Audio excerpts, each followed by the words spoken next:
Hello बच्चों, स्वागत है एक बार फिर से अपने इस यूट्यूब चैनल पर। आज की क्लास में हम लोग बात करेंगे जो बचा हुआ पोर्शन था हमारा वैलेंशियल इलेक्ट्रॉन पेयर रिपल्सिव थ्योरी का। तो वो पोर्शन हम लोग कंप्लीट करेंगे और उसके बाद में हम लोग पढ़ने जा रहे हैं कौन सा चीज, Bent's rule, which is very important to understand the structures in which central atom has lone pair। और उस लोन पेयर की वजह से बॉन्ड एंगल और बॉन्ड लेंथ किस तरीके से वेरी करता है, ये हम लोग सीखेंगे बेंट्स रूल से। और बेंट्स रूल के बाद में एक छोटा सा रूल और आता है जिसका नाम है ड्रैगोज रूल, वो भी हम लोग आज के लेक्चर में ही कंप्लीट करेंगे। तो चलिए फिर स्टार्ट करते हैं लेक्चर। सबसे पहले हम लोग बचे हुए पोर्शन की बात कर लेते हैं। तो लास्ट क्लास में हम लोगों ने जो हाइब्रिडाइजेशन थी वो हाइब्रिडाइजेशन देख लिया था, sp3d तक देख लिया था, राइट। आज की क्लास जो है हमारी, उसमें हमारी जो हाइब्रिडाइजेशन होगी वो होगी sp3d2। कौन सी होगी? sp3d2। तो सबसे पहले स्टेरिक नंबर इस साइड में हम लोगों ने लिखा था कि स्टेरिक नंबर एक तरफ आ जाएगा, और स्टेरिक नंबर सबसे पहले क्या बोल देंगे हम लोग, कितना आ गया? 6 आ गया, राइट। स्टेरिक नंबर के बाद में दूसरा चीज जो हम लोगों ने लिखा था वो था बेटा बॉन्ड पेयर, है ना। और बॉन्ड पेयर के बाद में अगला जो चीज था उसका नाम था लोन पेयर। लोन पेयर के बाद में हमने देखा था इलेक्ट्रोज्योमेट्री, और इलेक्ट्रोज्योमेट्री के बाद में हम लोगों ने देखा था या तो उसको बोल देंगे शेप या फिर उसको बोल देंगे ज्योमेट्री, राइट। और अगला था हमारे पास क्या, उसका एग्जाम्पल। ये सारी चीजें हम लोग देख रहे थे। अब इसमें 6 आ गया। बॉन्ड पेयर मेरे पास टोटल कितने हैं? 6 है। लोन पेयर अभी मेरे पास कितना है? 0। तो ये मेरे पास 6 हो गया। और बॉन्ड पेयर मेरे पास कितने हो गए? 6 हो गए। और ये हो गया मेरे पास इलेक्ट्रोज्योमेट्री की। स्पेशली यदि अपन लोग बात करें तो इलेक्ट्रोज्योमेट्री जो होगा बच्चा पार्टी, इसके अंदर क्या आ जाएगा मेरे पास? तो सबसे पहले एक ऑर्बिटल कुछ ऐसे बनेगा, एक ऑर्बिटल कुछ ऐसे बनेगा, एक ऑर्बिटल कुछ ऐसे आ गया, एक ऑर्बिटल कुछ ऐसे आ गया, एक इस साइड में ऐसे होगा और एक इस साइड में होगा। तो ये हो गया अरेंजमेंट किस चीज का? हाइब्रिड ऑर्बिटल्स का, ठीक है। ये चारों कैसे होंगे? एक प्लेन में होंगे, सही है। नीचे वाले चारों जो ऑर्बिटल दिख रही है एक प्लेन में है, और ये वाला कैसा है? अबव द प्लेन, और ये कैसा है? Below the plane. समझ में आ गया? कुछ इस तरीके से है ये स्ट्रक्चर, ठीक।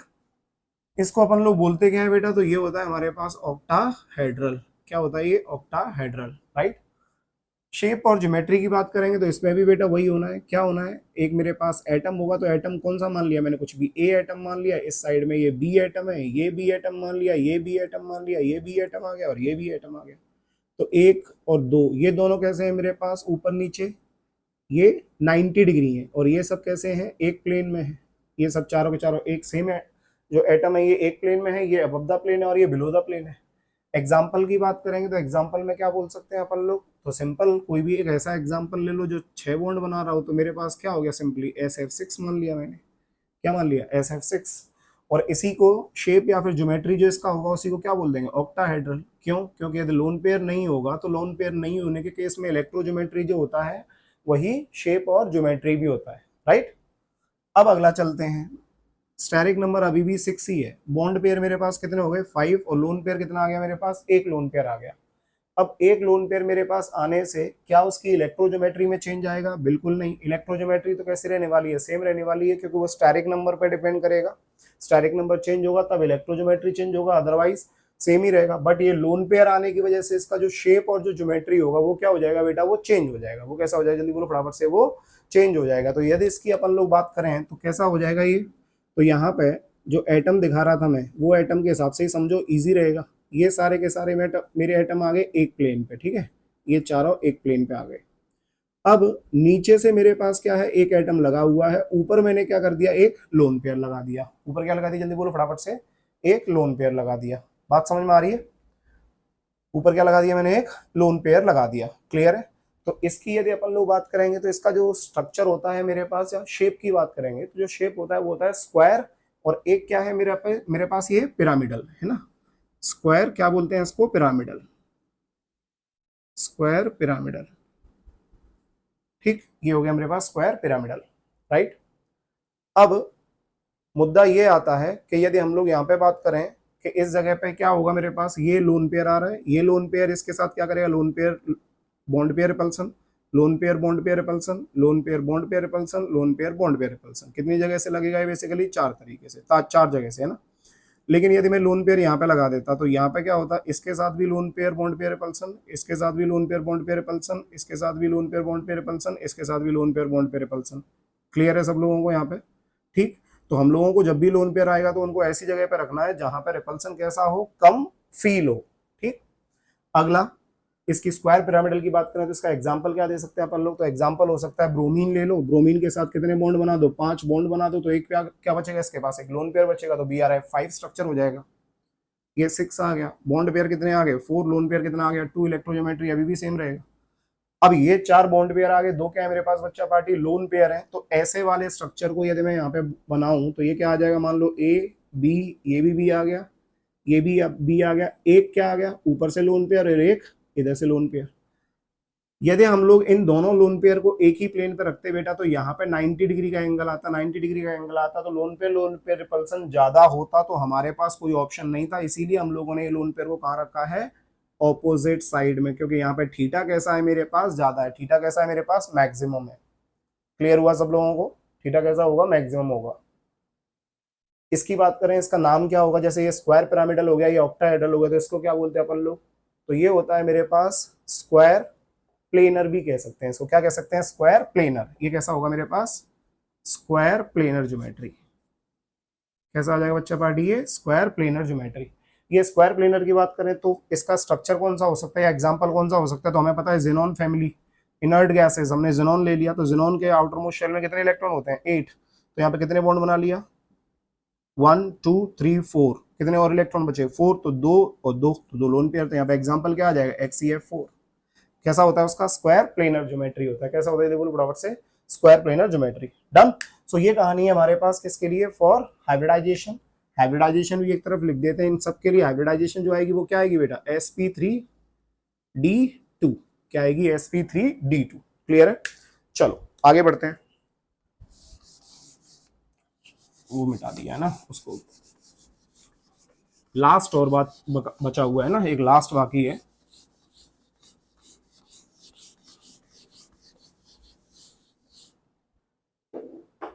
अब स्टेरिक नंबर जो आएगा बेटा वो क्या आएगा, स्टेरिक नंबर की बात करें तो कितना आ जाएगा 7, और यहाँ पे हाइब्रिडाइजेशन की बात करेंगे तो हाइब्रिडाइजेशन कितना होगा, तो ये हो जाएगा sp3d3 हाइब्रिडाइजेशन हो जाएगा। तो सबसे पहले बॉन्ड पेयर की बात करेंगे अपन लोग, तो बॉन्ड पेयर 7 आ गए, लोन पेयर कितना है 0। सो इलेक्ट्रोज्योमेट्री क्या होगा, अब इलेक्ट्रोज्योमेट्री की यदि अपन लोग बात करें बेटा तो यहाँ पे क्या करना है हम लोगों को, कुछ एक इस तरीके से पेंटागन टाइप का बनाना है, एक बॉन्ड, एक हाइब्रिड ऑर्बिटल ऐसे, एक हाइब्रिड ऑर्बिटल ऐसे, एक हाइब्रिड ऑर्बिटल ऐसे, और एक ऐसे। ये हो गए एक प्लेन पे, ये कैसे हो गए, एक प्लेन पे हो गए बेटा, ध्यान देना है ना, ये कैसे हो गए, एक प्लेन पे हो गई ये पेंटागन। एक कहाँ से आया मेरे पास, एक हाइब्रिड ऑर्बिटल ऐसे ऊपर और एक हाइब्रिड ऑर्बिटल नीचे, तो ये तो कहाँ पे है, ये पेंटागन जैसा बना रहे हैं, दिख रहा होगा तुम लोगों को है ना, ये पेंटागन जैसा बना रहे हैं, और ये कैसे हो गए इनके जस्ट 90 डिग्री पे। क्लियर है सबको। अब इसकी बात करेंगे अपन लोग, इसका नाम क्या होता है, तो बेटा यहाँ पे अपन लोग बोलते हैं पीबीपी इलेक्ट्रोज्योमेट्री। पीबीपी बोले तो pentagonal, pentagonal bipyramidal, pentagonal bipyramidal. ठीक। इसकी शेप और ज्योमेट्री की अपन लोग बात करें तो यहाँ पे क्या करना है, 5 बॉन्ड बनाने हैं। तो मान लो यहाँ पे मेरे पास क्या है, एक ए मान लिया मैंने। अब इस साइड से ध्यान देना, यहाँ पे मेरे पास क्या आ गया, एक बी, इधर क्या आ गया, एक बी, इस साइड से क्या आ गया, एक बी, इस साइड से एक बी, और इधर भी एक बी। दिखाई दे रहा होगा ये कुछ कैसा बन गया, पेंटागन जैसा बन गया। अब यहाँ पे मुझे ये देखना है कि 7 बॉन्ड बन रहे हैं, कोई लोन पेयर नहीं है, तो एक बी कहाँ से बनेगा, ये बी यहाँ से आ जाएगा और एक बी यहाँ से आ जाएगा। तो ये हो गया मेरे पास कैसा बेटा, पेंटागन बन रहा है, और ये एक्सियल वाले बॉन्ड है, और ये कौन से बॉन्ड होते हैं, इक्विटोरियल है ना। ये वाले बॉन्ड कौन से हैं, इक्विटोरियल, और ये वाले कौन से हैं, एक्सियल। तो इसकी भी कैसी होगी शेप या फिर ज्योमेट्री, तो नो लोन पेयर, तो दोनों चीजें कैसी होंगी, सेम होंगी, मतलब पीबीपी ही होगा। तो ये वाले बॉन्ड को अपन लोग कौन सा बॉन्ड बोल रहे हैं, जल्दी बोलो, एक्सियल। और इन बॉन्ड को क्या बोलते हैं, इक्विटोरियल। क्या बोलते हैं इनको, इक्विटोरियल। ठीक।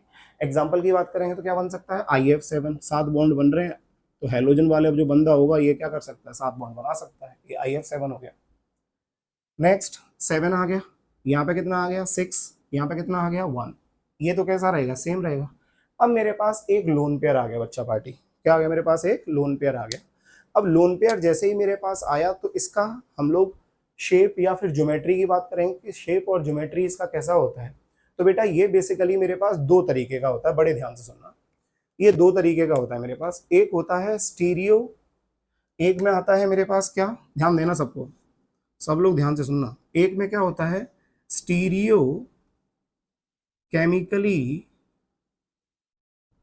Active S orbital. क्या होता है, जल्दी बोलो फटाफट से। Stereo chemically active S orbital. एक में आता है chemically stereo chemically inactive S orbital. Inactive S orbital. अब ध्यान देना, बड़ा अच्छे से ध्यान से सुनना। ये इसका मतलब क्या है, stereo chemically active S orbital और stereo chemically inactive S orbital का मतलब सिंपली ये है कि मान लो, एग्जांपल से समझ लेना एक ही बार में, है ना। ये PH3 है, फॉस्फोरस जो होता है इसका एटॉमिक नंबर 15 होता है, ठीक है। ये 1s2 2s2 2p6 3s2 3p3, होने को इसके पास 3D भी है आगे, ठीक है।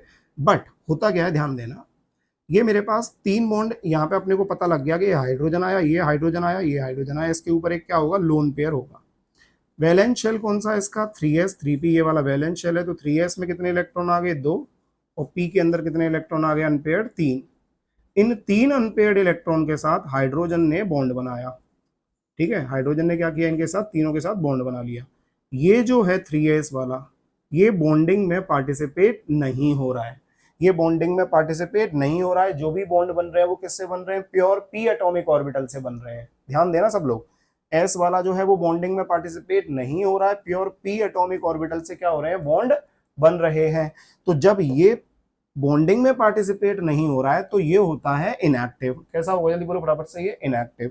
यदि किसी भी मॉलिक्यूल में जिसमें ये क्या होगा, ये s वाले इलेक्ट्रॉन भी हाइब्रिड ऑर्बिटल में बन रहे हो, हाइब्रिड ऑर्बिटल में पार्टिसिपेट कर रहे हो, हाइब्रिड ऑर्बिटल बना रहे हो या बॉन्डिंग में पार्टिसिपेट कर रहे हो, उनको हम लोग stereo chemically active S orbital बोलते हैं। तो एक कौन सा हो गया, stereo chemically active S orbital, और एक हो गया stereo chemically inactive S orbital. तो ये दो तरीके की हमारे पास शेप या ज्योमेट्री आती हैं, किसमें, जब स्टेरिक नंबर मेरे पास 7 हो, बॉन्ड पेयर मेरे पास 6 हो, और एक क्या आ जाए मेरे पास, लोन पेयर।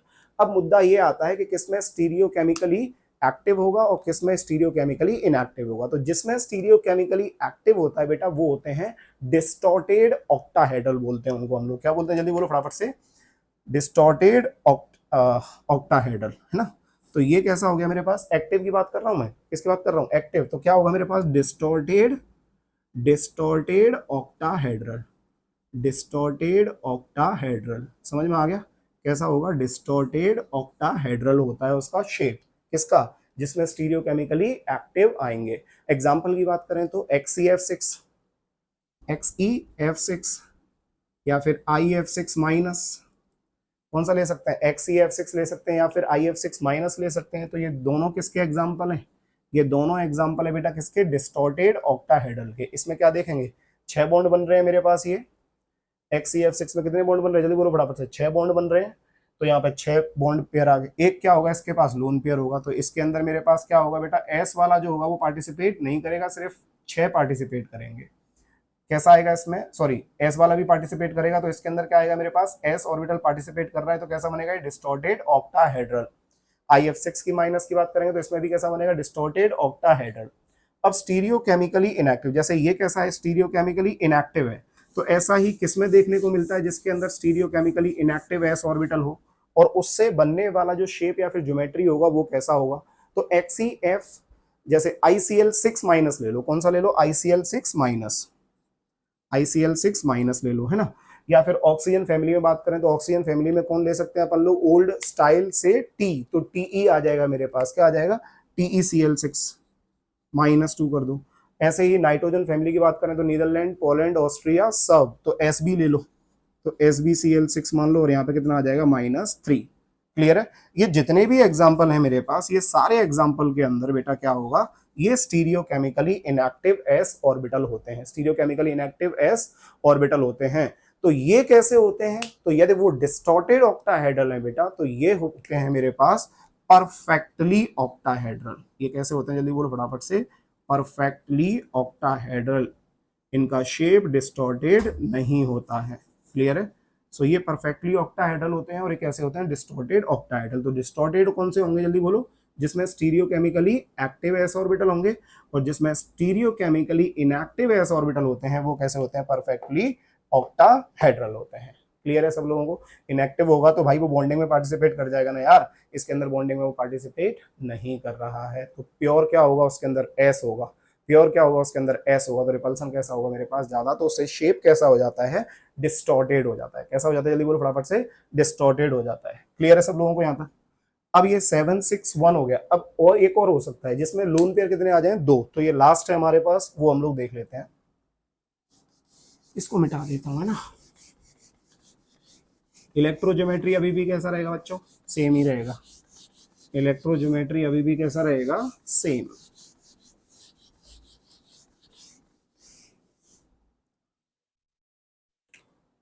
अब अगला क्या है, 7 आ गया, बॉन्ड पेयर कितने आ गए, 5, लोन पेयर कितने आ गए, 2, इलेक्ट्रोज्योमेट्री सेम रहेगा। अब इसके अंदर क्या होगा, तो यदि मेरे पास 5 बॉन्ड बन रहे हैं तो यहाँ पे बना दो भैया, मेरे पास ए आ गया, ये बी है, ये बी है, ये बी है, ये बी है, और इस साइड में क्या बन गया मेरे पास, कितने हैं, लोन पेयर 2 है ना, तो ये 5 हो गए, तो ऐसे मेरे पास एक बी ए आ गया, तो ये पेंटागन जैसा कुछ बना दिया मैंने। और अब इसके अंदर लोन पेयर जो आ गए, वो लोन पेयर कहाँ गए, 2 ऊपर आ गए, और लोन पेयर 2 कहाँ आ गए, नीचे आ गए।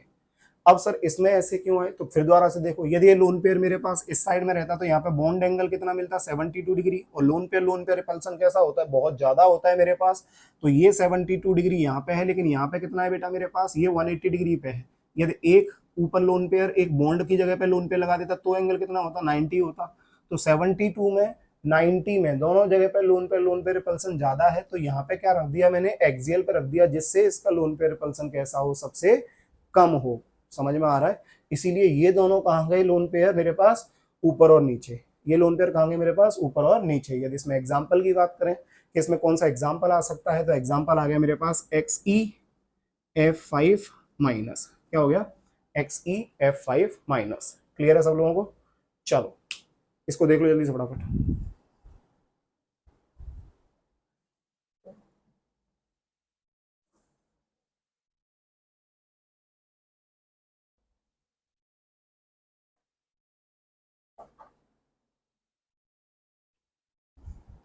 चलो बड़े, सो ये कहानी हो गई हमारे पास पूरी खत्म, किसकी बेटा, VSEPR थ्योरी की।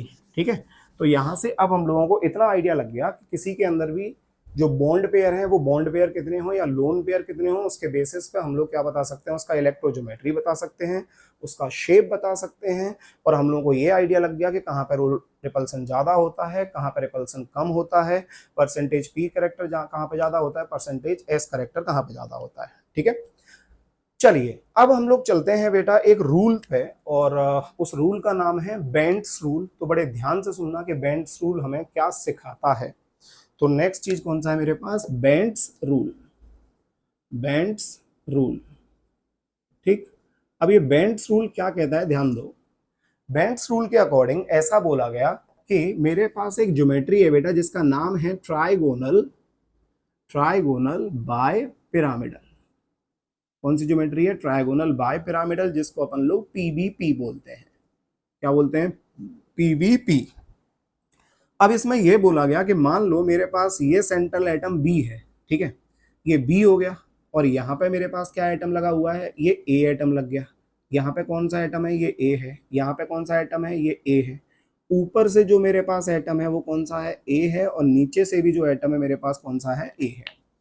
अब यहाँ पे ए जो ये 3 ए हैं, ये तीनों कैसे हैं, जो ट्राइंगल जैसा तुमको दिख रहा है बेटा, ये है एक प्लेन पे, और ये जो ऊपर वाला है ए, ये वाला और ये वाला जो है, ये दोनों कैसे हैं मेरे पास, अबव द प्लेन और बिलो द प्लेन। तो इनको बोलते हैं अपन लोग एक्सियल, और ये ब्लू वाले को अपन लोग बोल रहा हूँ कौन सा, इक्विटोरियल। तो जो एक ही प्लेन पे होते हैं उनको इक्विटोरियल बॉन्ड के नाम से जानते हैं, और इनको अपन लोग एक्सियल बॉन्ड के नाम से जानते हैं। इतना डन, क्लियर है सब लोगों को? अब यहाँ पे हम लोगों ने ये देखा कि जो ये एक्सियल वाले जो बॉन्ड हैं, इस एक्सियल वाले बॉन्ड की जो बॉन्ड लेंथ है वो मेरे पास कैसी है, ज्यादा आ रही है। एक्सियल वाले जो बॉन्ड लेंथ है, एक्सियल वाले जो बॉन्ड लेंथ है, ये कैसी आ रही है मेरे पास, ये ज्यादा आ रही है कंपैरिजन टू किससे, इक्विटोरियल, इक्विटोरियल बॉन्ड लेंथ से। किससे ज्यादा आ रही है, जल्दी बोलो फटाफट से, इक्विटोरियल बॉन्ड लेंथ से। अब इस चीज को कैसे समझाया, इस चीज को कैसे समझाया, इन्होंने बोला कि जो ये इक्विटोरियल मेरे पास बॉन्ड है ये वाले, और ये वाले जो बॉन्ड है ये एक्सियल बॉन्ड होंगे, और ये वाले कौन से होंगे, इक्विटोरियल बॉन्ड होंगे। क्लियर है? अब इनकी बॉन्ड लेंथ ज्यादा है, इनकी बॉन्ड लेंथ कैसी है, कम है। ठीक, अब यहां से इस चीज को समझाया कैसे, इसको पता कैसे लगा कि ऐसा हो रहा है इसके अंदर। तो इन्होंने बोला कि जैसे एग्जाम्पल मैंने ले लूं किसका, PCl5 का ले लिया। क्या ले लिया मैंने, PCl5 का ले लिया। तो PCl5 जो है मेरे पास, इसकी जो हाइब्रिडाइजेशन होगी वो हाइब्रिडाइजेशन मेरे पास कितनी है, sp3d2 है। कैसे, ये P आ गया, ये क्लोरीन, ये क्लोरीन, ये क्लोरीन, ये क्लोरीन, और ये क्लोरीन। ठीक है, sp3d2 है। ठीक है, अब ये जो क्लोरीन है, तीनों के तीनों क्लोरीन ये वाले, इन्होंने बोला बेंट्स रूल के अकॉर्डिंग ये बोला गया कि जो एक प्लेन पे ये तीनों क्लोरीन आ रहे हैं, इनकी वजह से जो हाइब्रिडाइजेशन मेरे पास आई वो क्या है मेरे पास, sp2, और साथ में ये जो आ रहे हैं ये दोनों जो आ रहे हैं ये कौन से हो गए, P और D हो गए। इसको ऐसे समझने की कोशिश करो, P का एटॉमिक नंबर कितना है, 15 है ना। तो configuration 1s2 2s2 2p6 3s2 3p कितना 5, ये हो जाएगा। ये अंदर वाले में है तो इसको हटा दो। यहाँ पे 3s के अंदर कितने इलेक्ट्रॉन है, 2 इलेक्ट्रॉन है। 3p के अंदर कितने इलेक्ट्रॉन है, तो वहां पे कितने इलेक्ट्रॉन होंगे, 1 2 और ये 3। और यहाँ पे क्या करना पड़ेगा बच्चा पार्टी, अपने को D बनाना पड़ेगा, है ना। तो ये कौन सा हो गया, 3D, ये हो गया 3p, ये हो गया 3s। तो अभी इसके हिसाब से अब पांच इलेक्ट्रॉन है, तो मैंने एक को क्या कर दिया, एक्साइट करा दिया, तो ये मेरे पास ये आ गया। समझ में आ रहा है, sp3d2 है ना, एक ये ऐसे आ गया। इस साइड से मैंने इसको लेके गया तो मैं इस साइड से ऐसे दिखा दिया। समझ में आ रहा है, तो ये कुछ इस तरीके से मेरे पास, इस तरीके से मेरे पास, एक सेकेंड, फॉस्फोरस है ना, 5 क्यों होगा भाई, 3 होगा ना, 3 होगा ये, एक सेकेंड। तो यहाँ पे इलेक्ट्रॉन मेरे पास कैसे आएंगे, कुछ इस तरीके से आएंगे, राइट। अब क्या हुआ, ये जो 3s वाला इलेक्ट्रॉन होगा, ये 3s वाला इलेक्ट्रॉन क्या किया मेरे पास, एक्साइट किया, एक्साइट करके कहाँ पहुंच गया, ये यहाँ पहुंच गया। ठीक है, अब क्या हुआ ध्यान देना, ये मेरे पास किसने बॉन्ड बना लिया, क्लोरीन ने। ये बॉन्ड किसने बना लिया, क्लोरीन ने। ये बॉन्ड किसने बना लिया, क्लोरीन ने। अब तीनों के देखोगे तो ये कैसे आएंगे, S, और दो किसके हैं, P, तो ये sp2 बोल दिया। और एक किसका बचा, P का बचा, एक किसका बचा, D का बचा, तो ये क्या हो गया मेरे पास, P प्लस D, और ये मैंने PD बोल दिया। ये मैंने क्या बोल दिया, PD। तो इन्होंने क्या बोला कि जो TBP ज्योमेट्री है उसको ऐसे बताया कि एक sp2 होगा, sp2 क्या होगा, इन तीनों का जो एक प्लेन पे है, एक PD होगा, वो कौन से मेरे पास, ये एक्सियल वाले हैं। ये कौन से हैं, एक्सियल वाले हैं। अब यहां से इसको हमें समझना होगा कि किस तरीके से इसको हम लोग समझ सकते हैं। तो सबसे पहले एक बात बताओ बच्चा पार्टी तुम लोग, कि यदि मैं तुमसे पूछूं कि नंबर ऑफ शेल जो है मेरे पास वो सेम है, नंबर ऑफ शेल कैसा है मेरे पास, मान लो मैंने बोल दिया कि n इज इक्वल्स टू 3 है, ये मैंने फिक्स कर दिया। तो मेरे पास 3s है, मेरे पास 3p है, मेरे पास 3d है, और मेरे पास f तो होता नहीं है, तो मैंने 3s 3p 3d बोल दिया। चलो f वाला एग्जांपल ले लेते हैं। तो उसके कितना ले लिया मैंने, 4। यहाँ पे कितना हो गया, 4s, ये कितना हो गया 4p, ये कितना हो गया 4d, और एक हो गया 4f। अब तुमसे ये पूछा जा रहा है कि किसमें से इलेक्ट्रॉन निकालने के लिए तुम्हें एनर्जी सबसे ज्यादा देनी पड़ेगी, या फिर एनर्जी की बात करेंगे, जैसे एक ही जगह पे मेरे पास प्रेजेंट है तो n प्लस एल के हिसाब से बता सकते हो, या फिर यहाँ पे क्योंकि तुम इनर्ट इफेक्ट और पता नहीं क्या क्या इफेक्ट लगा दो ना, लेंथ नोट्स कॉन्ट्रैक्शन वगैरह वगैरह, तो यहाँ पे तुम सिंपली ऐसे बोलो कि SPDF है, नंबर ऑफ शेल मेरे पास कैसा है, फिक्स्ड है। नंबर ऑफ शेल कैसा है मेरे पास, फिक्स्ड है। तो यहाँ पे SPDF है, इसमें जो अमाउंट ऑफ एनर्जी होगी किसी में से इलेक्ट्रॉन को खींचने की या निकालने की, वो सबसे ज्यादा किसके अंदर होगी, S के अंदर, फिर किसके अंदर होगी, P के अंदर, फिर किसके अंदर होगी, D के अंदर, फिर किसके अंदर होगी, F के अंदर। समझ में आ गया। मतलब ऐसा हुआ कि मोर इलेक्ट्रोनेगेटिव एलिमेंट उस जगह पे आएगा जिसमें, जिस बॉन्ड में क्या होगा, परसेंटेज P करेक्टर, उस सेंट्रल एटम की जो एटॉमिक ऑर्बिटल है उसके अंदर परसेंटेज P करेक्टर कैसा होना चाहिए मेरे पास, ज्यादा होना चाहिए। फिर से सुनो मैंने क्या बोला। इन सब में मैंने बोला कि SPDF है, राइट, SPDF में यदि मुझे खींचना है कोई चीज, यदि मुझे कोई चीज खींचनी है अपनी तरफ, तो किस चीज में से ज्यादा जल्दी खींच पाऊंगा, जिसमें परसेंटेज S करेक्टर ज्यादा हो या जिसमें परसेंटेज P करेक्टर ज्यादा हो। तो ऑब्वियसली बात है भाई, परसेंटेज S करेक्टर ज्यादा है न्यूक्लियस के ज्यादा पास में, तो वो ज्यादा खींचेगा। बात समझ में आ रही है। तो कोई भी इलेक्ट्रोनेगेटिव एलिमेंट होगा वो ज्यादा अपनी तरफ कब खींच पाएगा, जब बॉन्ड के अंदर परसेंटेज S नहीं, परसेंटेज P करेक्टर ज्यादा होना चाहिए, मतलब इलेक्ट्रोनेगेटिव एलिमेंट उस जगह पे आएगा जिसमें परसेंटेज P करेक्टर ज्यादा होगा। अब मैंने देखा ये क्या है, ये sp2 है, ये क्या है, ये पी डी है। तो पी डी के अंदर बात करूंगा तो इसके अंदर तो परसेंटेज करेक्टर है ही नहीं, लेकिन इसके अंदर परसेंटेज करेक्टर है, कितना है बेटा 33.33%। लेकिन इसके अंदर परसेंटेज करेक्टर नहीं है, मतलब जो ये बॉन्ड बन रहे होंगे उनकी जगह पे कौन जाएगा, इलेक्ट्रोनेगेटिव एलिमेंट जाएगा। मतलब यहां से मुझे ये पता लगा कि जो ये एक्सियल बॉन्ड होंगे, जो एक्सियल बॉन्ड होंगे, इन एक्सियल बॉन्ड पे कौन जाएगा, जल्दी बोलो फटाफट से, एक्सियल बॉन्ड पे जाएगा मोर इलेक्ट्रोनेगेटिव एलिमेंट। कौन जाएगा, मोर इलेक्ट्रोनेगेटिव एलिमेंट, ये जाएगा मेरे पास इन एक्सियल पोजीशंस पे। क्लियर है? फिर से सुन लो, यदि मैं बात करूं एस की, पी की, डी की और एफ की, आपको क्या है, एक इलेक्ट्रोनेगेटिव एलिमेंट है, वो इलेक्ट्रोनेगेटिव एलिमेंट क्या करेगा, अपनी तरफ क्या करेगा, इलेक्ट्रॉन क्लाउड को अपनी तरफ क्या करेगा, खींचेगा। कहां से ज्यादा खींच पाएगा, जहां पे परसेंटेज एस करेक्टर कम होगा, क्योंकि परसेंटेज एस करेक्टर हुआ तो वो भी अपनी तरफ खींचेगा। बात समझ में आ रहा है कि नहीं यार, क्योंकि वो भी तो न्यूक्लियस के पास नहीं है। तो इलेक्ट्रोनेगेटिव एलिमेंट जो होगा वो इलेक्ट्रॉन क्लाउड को उस बॉन्ड में ज्यादा अपनी तरफ खींच पाएगा जिस बॉन्ड के अंदर परसेंटेज पी ज्यादा होगा, ना कि एस। तो परसेंटेज पी यहां ज्यादा है, इसीलिए एक्सियल बॉन्ड कौन से आ गए मेरे पास, ये आ गए, राइट।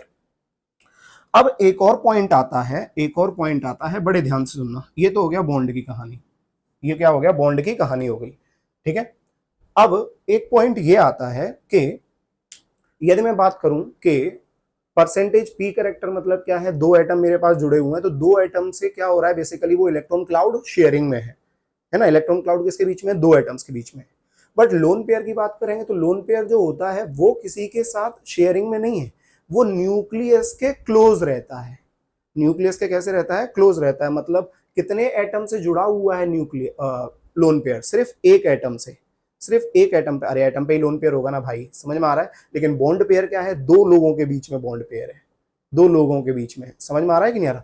सो यहां पे मैं तुमसे ये कहना चाहता हूं कि यदि मेरे पास जो इसके अंदर परसेंटेज एस करेक्टर ज्यादा होगा, जिसके अंदर परसेंटेज एस करेक्टर ज्यादा होगा, वो न्यूक्लियस के उतने ज्यादा पास में होगा, न्यूक्लियस के उतने ज्यादा पास में होगा। और जितना ज्यादा न्यूक्लियस के पास में होगा बेटा, उसका स्पेस कैसा होगा वहां पे मेरे पास, ज्यादा होगा। समझ में आ रहा है, वो स्पेस कैसा ऑक्यूपाई करेगा मेरे पास, ज्यादा ऑक्यूपाई करेगा। वो स्पेस कैसा ऑक्यूपाई करेगा, जल्दी बोलो फटाफट से, वो ज्यादा ऑक्यूपाई करेगा। क्लियर है सब लोगों को, ठीक। तो यहां पे हम लोगों ने देखा कि ये एंगल मेरे पास कितना आ रहा है, 90 डिग्री आ रहा है। ये कितने डिग्री आ रहा है मेरे पास, 90 डिग्री आ रहा है। इस साइड से 90, इस साइड से 90, ये सब 90 है।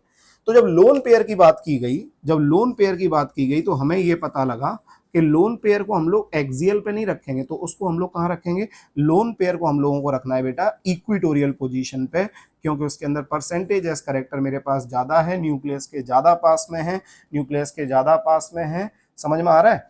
और कैसा होगा मेरे पास, न्यूक्लियस के ज्यादा पास में होगा, स्पेस कैसा ऑक्यूपाई करेगा, ज्यादा ऑक्यूपाई करेगा। तो ये हो गया मेरे पास कौन सा, इक्विटोरियल पोजीशन। तो यहां से क्या समझ में आया, अभी तुमको सिर्फ इतना समझ में आया कि जो मेरे पास लोन पेयर होंगे, वो लोन पेयर को कहाँ रखना है हम लोगों को, इक्विटोरियल पोजीशन पे।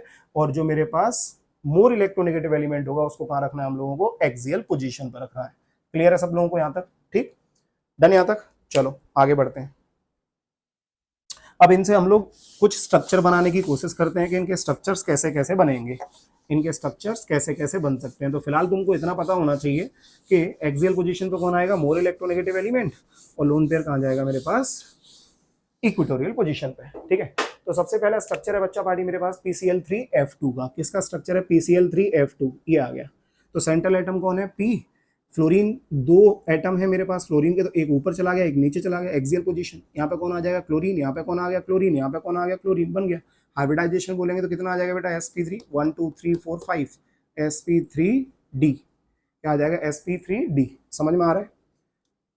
PCl3F2 हो गया। अच्छा मान लो मेरे पास एक और आता, क्या आता, अब PCl3F2 की जगह पे मैंने एक चेंज कर दिया, क्या, दो क्लोरीन ले लो, तीन फ्लोरीन बढ़ा दो, दो क्लोरीन ले लो, तीन फ्लोरीन बढ़ा दो, कोई दिक्कत नहीं। क्लोरीन क्लोरीन इधर आ जाएगा, ये फ्लोरीन आ गया, ये फ्लोरीन आ गया। ये तो याद रखना है कि यहाँ पे क्या रहने वाला है, कि मोर इलेक्ट्रोनेगेटिव एलिमेंट ऐसे ही आएगा। इसका भी हाइब्रिडाइजेशन कितना आ जाएगा, sp3d आ जाएगा। इसका भी क्या आ जाएगा हाइब्रिडाइजेशन, जल्दी बोलो फटाफट से, sp3d आ जाएगा। क्लियर है। अब मेरे पास कुछ इस तरीके से आता कि एक जगह पे मैंने क्या ले रखा है, P ही है, और P के साथ में मेरे पास CH3 आ गए बेटा। ये CH3 कितने आ गए, 3 ले लो, और एक मेरे पास CF3 है, और ये CF3 कितने आ गए, ये 2 आ गए। ये CF3 कितने आ गए, जल्दी बोलो फटाफट से, 2 आ गए। अब क्या करेंगे, तो फिर दोबारा से P। अब इन दोनों में देखेंगे तो बेटा फ्लोरीन, फ्लोरीन मोर इलेक्ट्रोनेगेटिव है, मतलब ये यहाँ चला जाएगा, तो CF3 हो गया। ये क्या हो जाएगा मेरे पास, ये भी CF3 हो जाएगा। इस साइड से CH3 लगा दो, यहाँ से CH3 लगा दो, इस साइड से CH3 लगा दो, समझ में आ रहा है? तो इस तरीके से हम लोग क्या कर सकते हैं, इनके स्ट्रक्चर्स को बना सकते हैं। क्लियर है? अब इसी में यदि हम लोग अगले स्ट्रक्चर की बात करें बेटा, तो मान लो मेरे पास क्या है, SF4 का स्ट्रक्चर देख लेते हैं हम लोग, है ना, SF4 का और एक ClF3 का। किसका स्ट्रक्चर देख रहे हैं? SF4 और ClF3। तो SF4 का यदि स्ट्रक्चर बनाऊंगा तो कैसा बनेगा, जल्दी बोलो फटाफट से। ये S है, यहाँ पे क्या आ गया मेरे पास, एक फ्लोरीन, एक फ्लोरीन ये आ गया, इस साइड से एक फ्लोरीन आ गया, इस साइड से एक फ्लोरीन आ गया, यहाँ पे क्या आ गया, एक लोन पेयर। तो इसमें एक लोन पेयर आ गया, तो ये एक्सियल पे गया, इक्वेटोरियल पे गया, इक्वेटोरियल पे चला गया। तो ये हो गया मेरे पास SF4 का स्ट्रक्चर। क्लियर है सब लोगों को?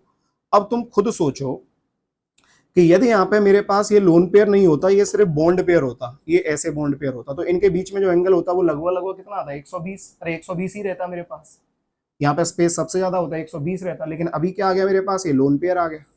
अब तुम खुद सोचो कि ये लोन पेयर जो आ रहा है, ये क्या करेगा, इस बॉन्ड पेयर के साथ इसको रेपेल करेगा। अरे क्या करेगा, जल्दी बोलो फटाफट से। इसको रेपेल करेगा, मतलब इसके अंदर क्या देखने को मिलेगा, इसके अंदर होगा lone pair bond pair repulsion. क्या होगा, जल्दी बोलो फटाफट से। Lone pair bond pair repulsion. अब दोनों साइड से इसको रेपेल करेगा, तो इसको रेपेल करने पे बेटा ध्यान देना, ये एंगल जो 120 है, ये लगभग लगभग 103 डिग्री के अराउंड आ जाता है। कितना आ जाता है, जल्दी बोलो फटाफट से। 103 डिग्री। ये 103 डिग्री हो गया। अब तुम खुद एक बात और सोचो कि ये तो हो गई इनकी कहानी, ठीक है। होना कितना चाहिए, 120, लेकिन कितना हो गया, 103 हो गया। यदि हम लोग इस लोन पेयर की और इस बॉन्ड पेयर की बात करेंगे तो ये 90 डिग्री पे है, ये 90 डिग्री पे है। तो क्या इस जगह पर रिपल्सन नहीं होगा, जल्दी बोलो फटाफट से। क्या इस जगह पर रिपल्सन नहीं होगा? अरे बिल्कुल रिपल्सन होगा, बिल्कुल रिपल्सन होगा। मतलब ये इसको भी रेपेल करेगा, ये क्या करेगा, इसको भी रेपेल करेगा। ये मतलब 180 डिग्री पे होने चाहिए थे, लेकिन दोनों तरफ से क्या हुआ, रिपल्सन हुआ। और दोनों तरफ से रिपल्सन हुआ तो ये 180 से क्या हो गया, थोड़ा सा कम हो गया। ये वाला एंगल की बात कर रहा हूं मैं। एंगल कौन सा एंगल है, FSF। ये चला गया क्लोज टू 180, मतलब या फिर सिंपल लिख दो 179 कर दो इसको। कितना कर दिया, 179 डिग्री।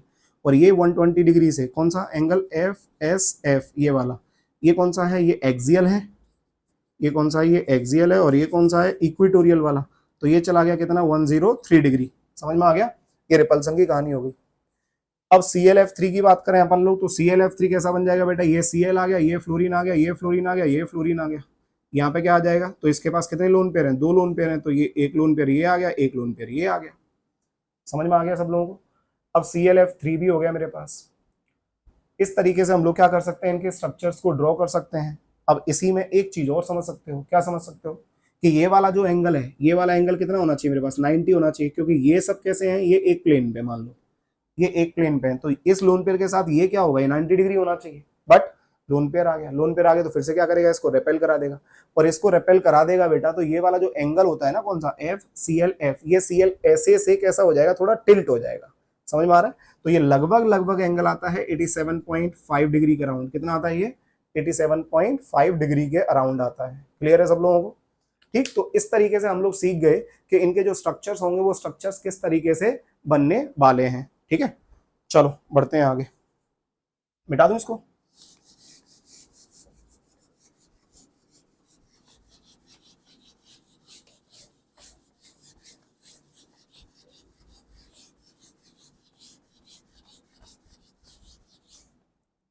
अब बेटा इतने के बाद फिर अपन लोग आगे बढ़ेंगे। जैसे कुछ और स्ट्रक्चर्स होते हैं मेरे पास, उनको भी अपन लोग देख सकते हैं इसी के अंदर। जैसे IF5 स्ट्रक्चर आता है मेरे पास। कौन सा आता है, बराबर से IF5 स्ट्रक्चर आता है। तो ये एग्जांपल मैं बता रहा हूँ तुम्हें BSc-PR के और बेंट्स के साथ साथ में, है ना। BSc-PR के और बेंट्स के एक साथ ही मैं एग्जाम्पल बता रहा हूँ, जिनमें कुछ कुछ चेंज आ रहा है बेसिकली, है ना। तो एक कौन सा आ गया मेरे पास, IF5, ये ले लिया मैंने IF5। अब IF5 का स्ट्रक्चर बनाओगे तो भैया कैसा बनना चाहिए मेरे पास, ये आ गया F, ये आ गया F, ये आ गया F, ये आ गया F, ऊपर से क्या आ गया F, और नीचे क्या आ जाएगा इस साइड में, ये लोन पेयर आ गया। इस साइड में क्या आ गया, ये लोन पेयर आ गया। अब बेटा इन दोनों के बीच में भी क्या होना चाहिए, 90 डिग्री होना चाहिए। बट ये नीचे लोन पेयर आ गया, तो नीचे वाला लोन पेयर इन चारों आइटम्स को क्या करेगा, नीचे से रेपेल कराएगा। समझ में आ रहा है? तो ये 90 ना रह के कितना रह जाता है, ये 81.9 डिग्री आ गया। कितना आ गया, ये 81.9 डिग्री आ गया। समझ में आ रहा है? कौन से एंगल की बात कर रहा हूँ, जो 90 था पहले, ये नीचे वाले से रिपल्सन हो गया, कितना हो गया, 81.9 डिग्री हो गया। समझ में आ रहा है? ऐसे ही अपन लोग यदि XeOF4 की बात करें, किसकी बात करें, XeOF4, तो ये O है, ये F है, ये F है, ये F है, और ये भी F है। साथ में एक लोन पेयर आएगा। अब ध्यान देना सब लोग, एकदम ध्यान से सुनना। यहां पे ये देखा गया कि बॉन्ड पेयर रिपल्सन जो है, बॉन्ड पेयर रिपल्सन जो है बेटा, ये कैसा है, ये कम है, इज लेस देन किससे, bond pair lone pair, bond pair lone pair. इसीलिए इस जगह पे एंगल कितना आ गया, 81.9 डिग्री, कितना आ गया 81.9 डिग्री, क्लियर हुआ, 81.9 डिग्री।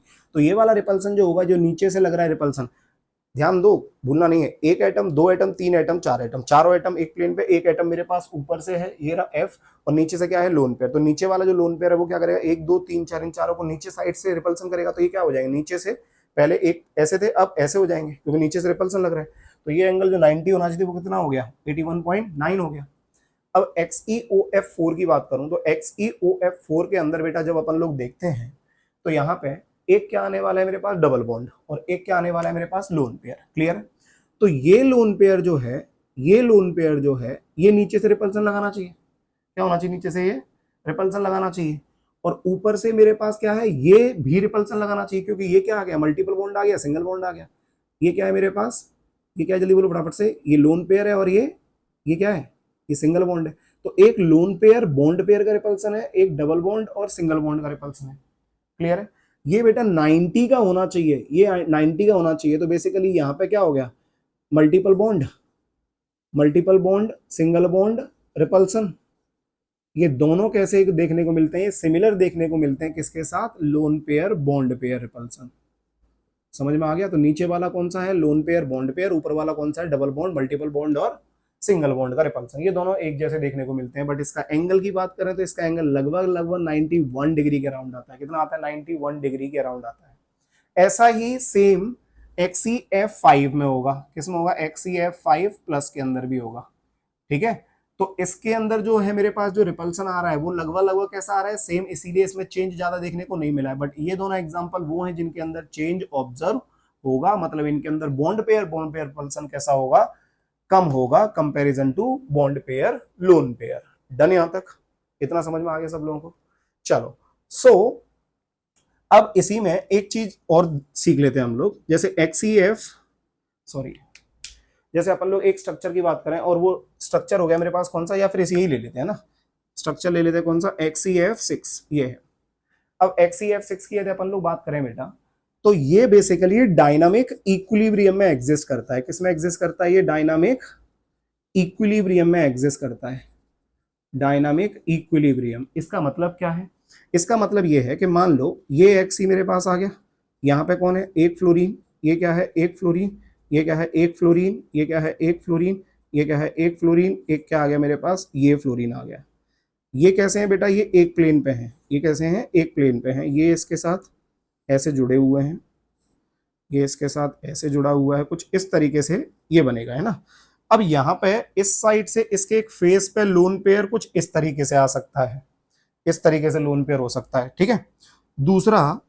दूसरा मेरे पास क्या आ गया, ये Xe है, ये फ्लोरीन है, ये फ्लोरीन है, ये फ्लोरीन है, ये फ्लोरीन है, ये फ्लोरीन है। कितने फ्लोरीन हो गए टोटल, 5 फ्लोरीन हो गए, 5 फ्लोरीन हो गए।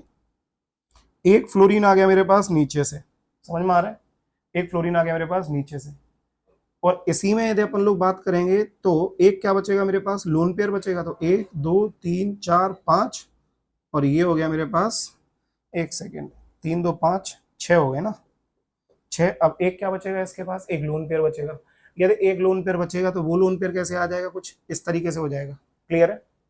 नेक्स्ट और कैसा बन सकता है, तो फिर दोबारा से ये Xe, ये फ्लोरीन, ये फ्लोरीन, ये फ्लोरीन, ये फ्लोरीन, ये 4 तो एक प्लेन पे हो गए, फिर से एक फ्लोरीन ऊपर से और एक फ्लोरीन नीचे से। सर ये दोनों तो सेम है, कौन कौन सा, पहला और तीसरा।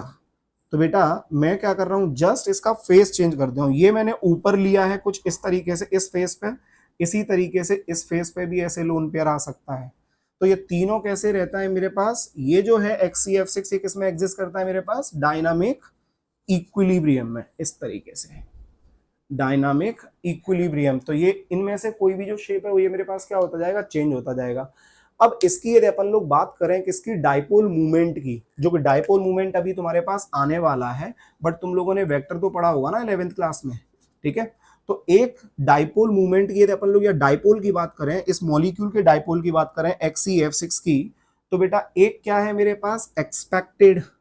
तो एक्सपेक्टेड में हमें इतना पता लग रहा है कि इसका जो नेट डाइपोल होगा due to the presence of lone pair, ये मैं अभी तुम लोगों को पढ़ाऊंगा, कि डाइपोल क्या होता है। फिलहाल इतना समझ लो पूरा का पूरा वेक्टर है, ऑपोजिट साइड में जाते हैं तो क्या होता है, कैंसिल आउट होते हैं, एक पॉइंट पे आगे क्या होगा तो मिलेंगे। समझ में आ रहा है कि नहीं आ रहा, एडिशन।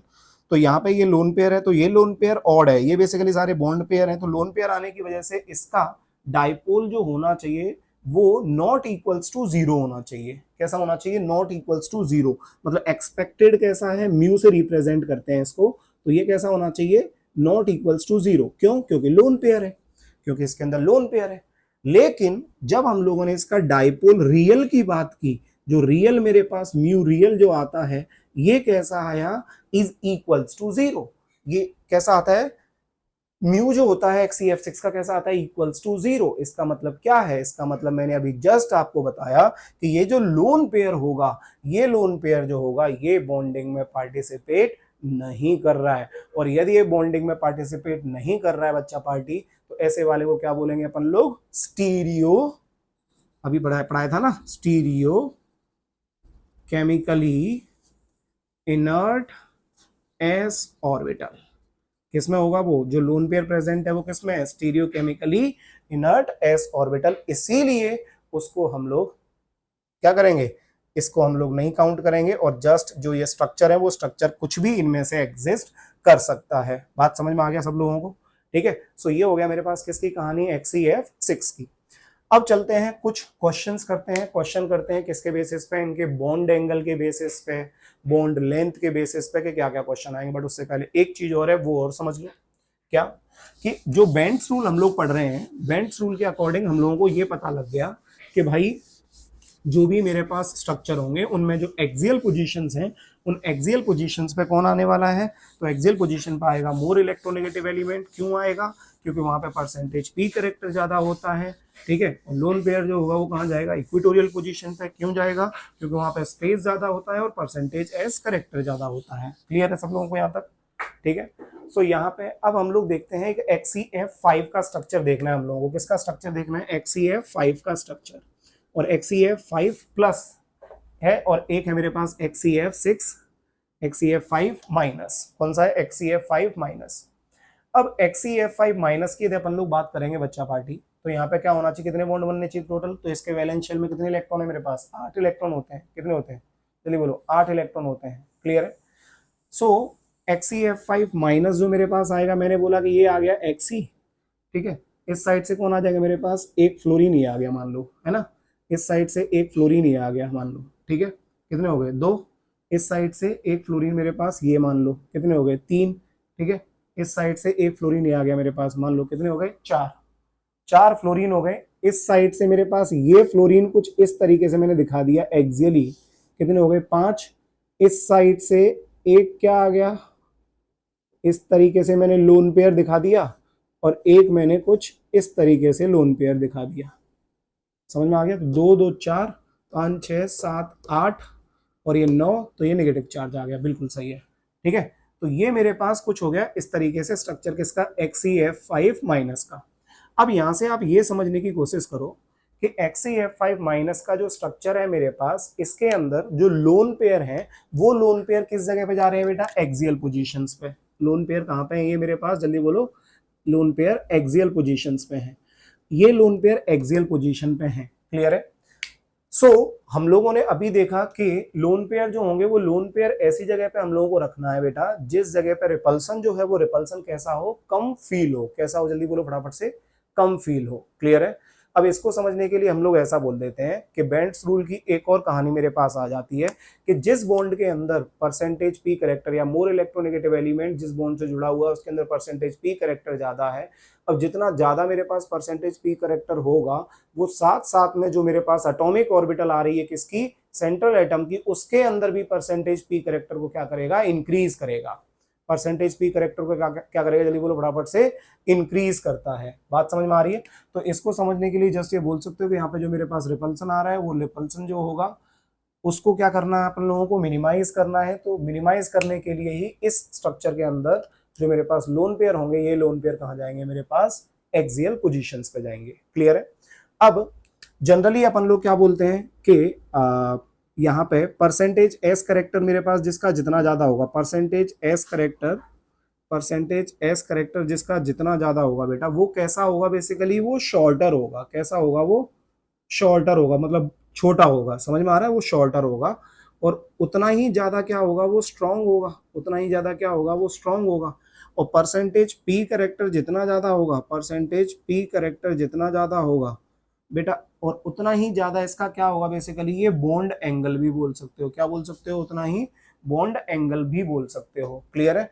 और इसका क्या हो जाएगा मेरे पास, परसेंटेज पी करेक्टर जितना ज्यादा होगा तो उसका बॉन्ड लेंथ कैसा होगा, ज्यादा होगा। इसका बॉन्ड लेंथ कैसा होगा, कम होगा। और इसका बॉन्ड एंगल हो गया तो बॉन्ड एंगल कैसा होगा, ज्यादा होगा। इन कहानी से हमें सब समझ में आ जाएगा कैसे। अब एक एक चीज बड़े ध्यान से समझने की कोशिश करना सब लोग, ठीक है। यदि मैं तुमसे बात करूं कि PF5 आ गया है ना, PF5 आ गया या PCL5 आ गया, इन सब स्ट्रक्चर की अपन लोग बात करें, या फिर SB ले लो, SBCL5 ले सकते हो ना, SBCL5, SF4CLF3, SF4CLF3, ये वो सब चीजें हैं जिनके अंदर एक्सियल का जो बॉन्ड लेंथ होगा, एक्सियल का जो बॉन्ड लेंथ होगा वो कैसा होगा मेरे पास, ज्यादा होगा कंपैरिजन टू किससे, कंपैरिजन टू किससे बेटा, इक्वेटोरियल। कंपैरिजन टू किससे, इक्वेटोरियल। एक्सियल का बॉन्ड लेंथ कैसा होगा मेरे पास, ज्यादा होगा, क्योंकि परसेंटेज एस करेक्टर जिसका ज्यादा होगा उसका बॉन्ड लेंथ कैसा होगा, छोटा होगा। समझ में आ रहा है, परसेंटेज एस करेक्टर जिसका जितना ज्यादा होगा बॉन्ड लेंथ छोटा, क्योंकि उसको न्यूक्लियस जो है वो क्या कर रहा है, अपनी तरफ स्ट्रांगली खींच रहा है, स्ट्रांगली क्या कर रहा है, खींच रहा है। तो इन सब के अंदर ये ऑब्जर्व हुआ कि जो मेरे पास बॉन्ड लेंथ होगा वो एक्सियल वाले का बॉन्ड लेंथ कैसा होता है मेरे पास, ज्यादा होता है कंपैरिजन टू किससे, इक्वेटोरियल। ठीक है। लेकिन ये तो तब कहानी है ना कि जब सारे के सारे एटम मेरे पास कैसे हैं, सेम है। ये सारे के सारे एटम कैसे हैं, PF5 का स्ट्रक्चर बनाएंगे तो कैसे बोला मैंने, ये एफ आ गया, ये एफ आ गया, ये एफ है, ये एफ है, ये एफ बना दिया मैंने। ठीक है। PCL5 की बात करेंगे तो ये Cl आ गया, ये Cl है, ये Cl है, ये Cl आ गया, ये Cl आ गया। SF4 की बात करेंगे तो F आ गया, ये F आ गया, इस साइड से क्या लगा दिया, ये F हो गया, ये F हो गया, ये लोन पेयर हो गया। तो इन सब में सारे एटम कैसे आ रहे हैं मेरे पास, सेम आ रहे हैं। लेकिन मान लो यदि मेरे पास एटम कैसे आ जाए, डिफरेंट आ जाए, तो एक एग्जांपल ले लेता हूं यहीं पे। एटम कैसे आ जाए मेरे पास, डिफरेंट आ जाए। कौन से, PCl3F2 ले लिया, क्या ले लिया, PCl3F2 ले लिया, क्या ले लिया, PCl3F2 ले लिया। अब बेटा इसमें ये ध्यान दो कि ये मेरे पास P आ गया, ये फ्लोरीन है, ये कैसा है, ये फ्लोरीन है। यहाँ पे कौन है, क्लोरीन, यहाँ पे कौन है, क्लोरीन, और यहाँ पे कौन है, क्लोरीन। अब तुम खुद देखना, यहाँ पे मुझे ये देखना है कि ये ज्यादा इलेक्ट्रोनेगेटिव है, ये ज्यादा इलेक्ट्रोनेगेटिव है, तो इसके अंदर परसेंटेज P कैसा होगा, परसेंटेज P कैसा होगा, इसका ज्यादा होगा। परसेंटेज P कैसा होगा, इसका ज्यादा होगा। समझ में आ रहा है, परसेंटेज P इसका ज्यादा होगा। नीचे ये मोर इलेक्ट्रोनेगेटिव है तो इसके अंदर परसेंटेज P कैसा होगा, ज्यादा होगा। परसेंटेज P ज्यादा होगा तो परसेंटेज S कैसा होगा, इसका कम होगा। इसका परसेंटेज P ज्यादा है तो परसेंटेज S कैसा होगा, कम होगा।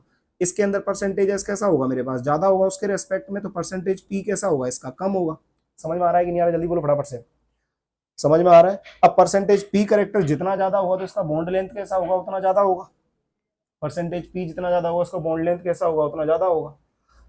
क्लियर है सब लोगों को, परसेंटेज P जो होगा मेरे पास उसका बॉन्ड लेंथ कैसा होगा मेरे पास, ज्यादा होगा। लेकिन यहाँ पे इक्वेटोरियल वाला जो मेरे पास ये आता है क्लोरीन, ये वाला, और ये जो एक्सियल वाला है मेरे पास, इसमें क्या होता है बेटा कि यहाँ पे परसेंटेज P करेक्टर मेरे पास ज्यादा है, लेकिन इसका जो मेरे पास जो PCl है, PCl जो है कौन सा वाला, PCl, और एक कौन सा है, PF जो है, ये बॉन्ड लेंथ की यदि अपन लोग बात करते हैं तो इसमें बॉन्ड लेंथ ऑफ किसका, PCl का कैसा आता है, ज्यादा आता है। PCl का बॉन्ड लेंथ कैसा आता है, जल्दी बोलो फटाफट से, मेरे पास ज्यादा आता है। तो इक्वेटोरियल का बॉन्ड लेंथ कैसा होगा, ज्यादा होगा इस एग्जांपल में। कब, जब एटम अलग अलग है, जब एटम अलग अलग है। इन सब के लिए कैसा है, सब सेम है, जो कहानी चल रही है मेरे पास सब वही है हमेशा। किसका, ये वाली पोजीशन जो है मेरे पास एक्सियल वाली, इनका बॉन्ड लेंथ कैसा आएगा मेरे पास, ज्यादा आएगा। लेकिन यहाँ पे मेरे पास एटम कैसे आ गए, अलग अलग, तो अब क्या होगा, अब इक्वेटोरियल वाले का कैसा हो जाएगा मेरे पास, ज्यादा हो जाएगा। ऐसे ही PClF3 आ गया तो ये मेरे पास कौन आ गया, ये F है, ये F है, यहाँ पे क्या ले लिया, Cl, यहाँ पे क्या ले लिया, Cl, ये क्या ले लिया, F ले लिया। तो एक PF बॉन्ड आ गया, PF वाला मतलब ये वाला बॉन्ड आ गया मेरे पास, कौन सा, इक्वेटोरियल वाला। और एक कौन सी की बात कर रहा हूं मैं, एक्सियल वाले की बात कर रहा हूं, है ना, एक इक्वेटोरियल वाला, एक एक्सियल वाला। तो इक्वेटोरियल वाला कौन सा होगा, ये PCl होगा इक्वेटोरियल वाला। और ये पी एफ कौन सा होगा, ये एक्सियल वाला होगा, ये पी एफ कौन सा हो गया, ये इक्वेटोरियल वाला हो गया। बेटा तो पी एफ जो बॉन्ड लेंथ है किसकी, एक्सियल वाले की, ये तो ज्यादा ही होगी किसके रेस्पेक्ट में, बॉन्ड लेंथ ऑफ किसका, पी एफ ऑफ इक्वेटोरियल। मतलब ये वाले बॉन्ड की लेंथ और ये वाले बॉन्ड लेंथ कंपेयर किया गया तो ये बॉन्ड लेंथ मेरे पास कैसा होगा, ज्यादा ही होगा, ज्यादा ही होगा, क्योंकि इसके अंदर परसेंटेज एस करेक्टर भी आ जाएगा ना यार। समझ में आ रहा है कि नहीं आ रहा है, sp2 समझ में आ रहा है। तो परसेंटेज एस ज्यादा होगा तो बॉन्ड लेंथ कैसा होगा, कम होगा।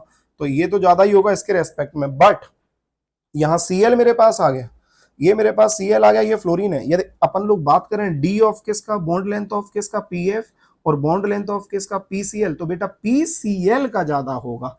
तो ये दो स्ट्रक्चर आप लोगों को अच्छे से याद रखने हैं कि इनके अंदर जो बॉन्ड लेंथ का ऑर्डर आएगा वो बॉन्ड लेंथ का ऑर्डर इनके रेस्पेक्ट में कैसा होगा, अलग होगा। ये सारी चीजें जो एप्लीकेबल हैं वो इन सब के लिए एप्लीकेबल हैं, बट इन दोनों के लिए एप्लीकेबल नहीं है। किस किस के लिए, जब एटम कैसे आ जाए अलग अलग, एक PCl3F2 हो गया और एक कौन सा हो जाएगा मेरे पास, PCl2F3। डन यहां तक, चलो क्लियर है सबको, मिटा दूंगी इसको। तो XCF5 का याद रखना है, लोन पेयर कहां प्रेजेंट होंगे, इसकी एक्सियल पोजीशन पे। बाकी सारे जो स्ट्रक्चर हैं वो सेम ही है, बाकी सारे जो स्ट्रक्चर हैं वो सेम ही हैं, मतलब जो भी कहानी है वो सारी की सारी सेम होगी, ठीक है। अब इनके ऊपर जो भी कहानी लिखी है हम लोगों ने, इसके ऊपर क्वेश्चंस कर रहे हैं अपन लोग। तो जो एग्जाम्पल है वो एग्जाम्पल बस देखते रहो, ठीक है। अब अपन लोग एक क्वेश्चन दे देता हूं मैं आप लोगों को। एक आ गया मेरे पास C डबल बॉन्ड O, और इस साइड से क्या लिख दिया मैंने, ये H है, या फिर F ले लो यार, F ले लो, ये F ले लो, ये C डबल बॉन्ड O, ये Cl ले लो, ये Cl ले लो। इसका मेरे पास कितना है X, ये कितना आ गया मेरे पास Y। अब मुझे ये बताना है कि X ज्यादा होगा कि Y ज्यादा होगा। करो जल्दी से फटाफट, मैं देखता हूँ।